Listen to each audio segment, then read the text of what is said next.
ఇప్పుడు ఈ బీజేపీలో కూడా ఈ గొడవలది మీరు ఎట్లా చూస్తున్నారు? సంజయ్ వర్సెస్ ఈటెలగా ఉన్న ఈ ఈక్వేషన్ని.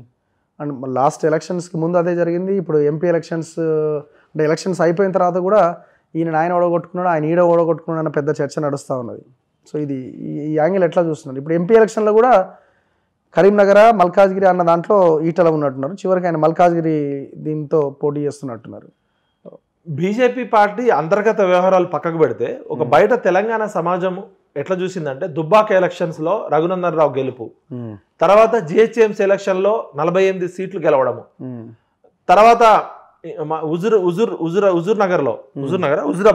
హుజూరాబాద్లో ఈటెల రాజేందర్ గారు గెలవడం, ఈ మూడింటితోటి అసలు బీజేపీయే తెలంగాణలో ప్రత్యామ్నాయ పార్టీ బీఆర్ఎస్కి అనే విధంగా ఒక మంచి వేవ్ వచ్చింది.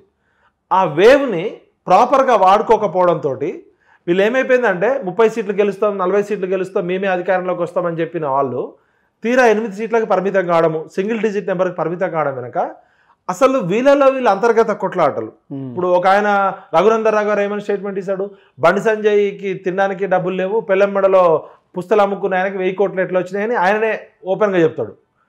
ఇంకో ఆయన బండి సంజయ్కి ఈటెల రాజేందర్కి మధ్య అంతర్గత పోరు వలనే జరుగుతాయి అంటారు. ఒకవైపు బీసీ సీఎం అనే స్లోగన్ తీసుకొచ్చి ఉన్న బీసీలంతా ఓడిపోయారు. ఈటెల రాజేందర్ గారు ఓడిపోయారు, అరవింద్ గారు ఓడిపోయారు, బండి సంజయ్ గారు ఓడిపోయారు, రఘునందన్ రావు స్టార్ క్యాంపెయినర్ అనుకున్న ఆయన బాగా మాట్లాడతారు, రఘునందన్ రావు ఓడిపోయారు. ఎందుకు ప్రజలు వీళ్ళని మరి ఇంత పెద్ద లీడర్లు 3 ఎంపీలు ఓడిపోవడము, స్వయం బాబురావు ఓడిపోయాడు, ప్లస్ రఘునందన్ రావు లాంటి లీడర్ ఓడిపోవడము, దుబ్బాక జిహెచ్ఎంసీ ఎలక్షన్లో వచ్చిన వేవ్ ఎందుకు మీరు క్యాప్చర్ చేసుకోలేదంటే అసలు తెలంగాణ ప్రజల ఆకాంక్షలకి, తెలంగాణ ప్రజల ఆశలకి విరుద్ధంగా ఇప్పుడు కవితని జైల్లో వేస్తామని చెప్పారు. కవిత ఇష్యూ హైలైట్ చేసిందే బీజేపీ వాళ్ళు. సిబిఐ కన్నా ఈడీ కన్నా ముందు ఢిల్లీలో ఉన్న బీజేపీ ఎంపీ, ఢిల్లీలో ఉన్న బీజేపీ ఎమ్మెల్యే చేయడము, బండి సంజయ్ గారు, అరవింద్ గారు, లక్ష్మణ్ గారు వీళ్ళంతా చెప్పడము. మరి కవితను ఎందుకు అరెస్ట్ చేయలేదంటే ఇప్పటి వరకు వాళ్ళ దగ్గర ఆన్సర్ లేదు. అదేవిధంగా బండి సంజయ్ బాగా పెర్ఫార్మెన్స్ చేస్తున్నాడు, జిహెచ్ఎంసీ ఎలక్షన్లో 48 కార్పొరేట్ సీట్లు గెలిపించి మంచి ఊపు మీద తీసుకొచ్చిన పార్టీ అని అందరూ అంటుంటే బండి సంజయ్ గారు ఎందుకు తీసేసిర్రో తెలియదు. మరి బండి సంజయ్ గారిని తీసేసి అంతకన్నా బాగా పనిచేసే వ్యక్తిని పెట్టిరా అంటే కిషన్ రెడ్డి గారిని పెట్టిరు. వీళ్ళు ఎప్పుడు ఎందుకు ఏ విధంగా ప్రవర్తించారో వాళ్ళకే తెలియట్లే. బీజేపీ క్యాడర్ చాలా అయోమయంలో ఉంది. ఇప్పుడు బయట ప్రజలేమో కేసీఆర్ చేసిన అవినీతి అక్రమాలని కవిత జైల్లో పెడతారు, కాళేశ్వరం స్కామ్లో వీళ్ళని జైల్లోకి పంపిస్తారు, ఈ లక్షల కోట్ల కరప్షన్ చేసిన వాళ్ళు జైల్లోకి పంపిస్తారని ఆశ చూస్తే వీళ్ళు వాళ్ళతో కలిసిపోయారు అనే ఒక నెరేటివ్ పొలిటికల్ ఆప్టిక్స్ బిల్డ్ కావడంతో అంతర్గత కుమ్ములాటలు బండి సంజయ్ వర్గం మీద ఈటెల రాజేందర్ వర్గము, ఈటెల రాజేందర్ వర్గం మీద బండి సంజయ్ వర్గము సోషల్ మీడియాలో ఓపెన్ గా పెట్టుకుంటున్నారు. అవును, అసలు మరి మిగతా పార్టీ కాంగ్రెస్ లాంటి పార్టీలో ఓపెన్ గా మాట్లాడుకుంటారు, అది వేరు. బీజేపీ పార్టీ విత్ డిఫరెన్స్, వ్యక్తివాదం కన్నా కూడా దేశం కోసం, ధర్మం కోసం అనే పార్టీ. ఈ విధంగా గ్రూపులు ఉన్న 10 మంది లీడర్లు ఉంటే 40 మంది గ్రూపులు ఉండడము, ఆర్ఎస్ఎస్ లాంటి నిబద్ధత గల సంస్థ, క్రమశిక్షణ గల బీజేపీ లాంటి కార్యకర్తలకు ఒక అగమ్య గోచరంగా ఉంది పరిస్థితి. ఇప్పుడు వాళ్ళు కూడా ఎవరు లీడర్, ఇప్పుడు వాళ్ళ పోస్టర్ బాయ్ ఎవరు? మొన్నటిదాకా బండి సంజయ్ వర్సెస్ ఈటెల రాజేందర్ నడిచింది, ఇప్పుడు మరి ఇద్దరు ఓడిపోయారు అసెంబ్లీ ఎలక్షన్లో. ఇప్పుడు పార్లమెంట్లో ఎవరు గెలుస్తారు?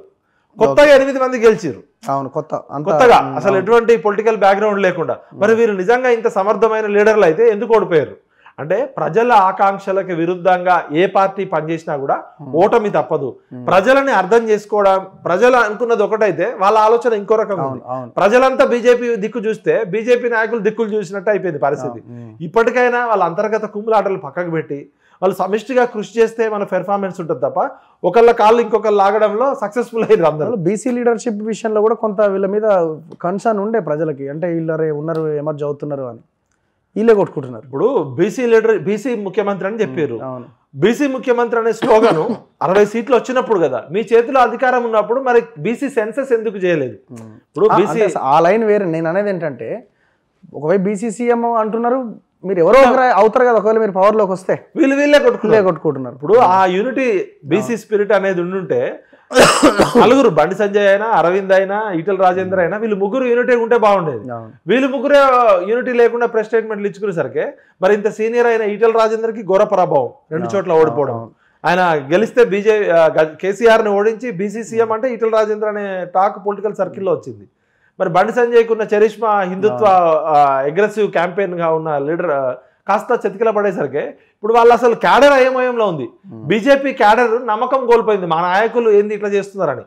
వీళ్ళని నడిపించి శల్య సారథ్యం అంటారు, మరి ఆ శల్య సారథ్యులు ఎవరు, శల్యుడు ఎవరు, ఆ రథాన్ని నడిపించేది ఎవరు అనేది దిక్కుతోచిన పరిస్థితిలో ఉందనేది అర్థమవుతుంది. Anyway thank you very much Vithal garu, thank you very much. So ఇది ఈ వారం 10 రోజులుగా ఉన్న మెయిన్ టాపిక్స్ మీద చిన్న విశ్లేషణ. చూస్తూనే ఉండండి మన తొలి వెలుగు.